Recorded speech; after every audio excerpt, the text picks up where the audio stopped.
ज्योतिषशास्त्र.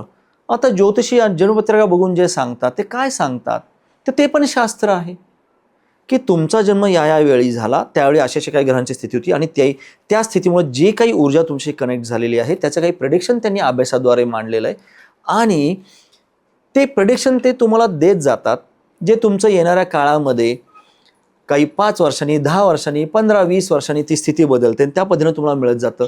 त्यामुळे अगेन ज्योतिष हे सुद्धा शास्त्र आहे आणि त्याचा अभ्यास ऋषीमुनींनी केला आणि त्याद्वारे त्यांनी काही प्रेडिक्शन्स मांडले. अर्थात त्यांनी प्रेडिक्शन म्हणण्यापेक्षा त्यांनी प्रेफरन्सेस दिले की जर तुम्ही अशा काही गोष्टी फॉलो केल्या तर येणाऱ्या कालावधीमध्ये तुम्हाला ह्या ग्रहाचं बळ मिळेल किंवा असं काय करतं, ह्या ग्रहाची स्थिती अशी असल्यामुळे त्याचे काही निगेटिव्ह सिम्पटम्स असल्यामुळे तुम्हाला अडचणी निर्माण होऊ शकतात. तर हे त्याचा अभ्यास त्यांनी केलेला आहे. त्याच्यामागे शास्त्र आहे, त्याच्यामध्ये गणित आहे, त्याच्यामध्ये कॅल्क्युलेशन्स आहेत.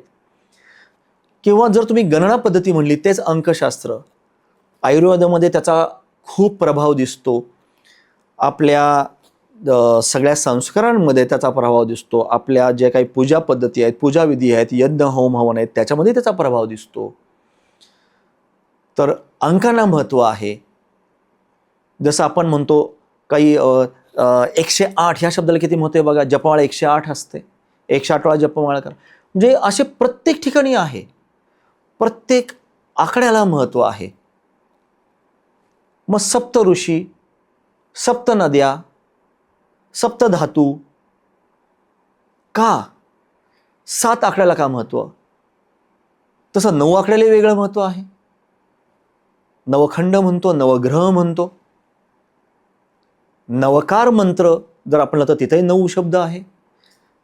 तर तुम्ही लक्षात घ्या, प्रत्येक आकड्याला महत्त्व आहे.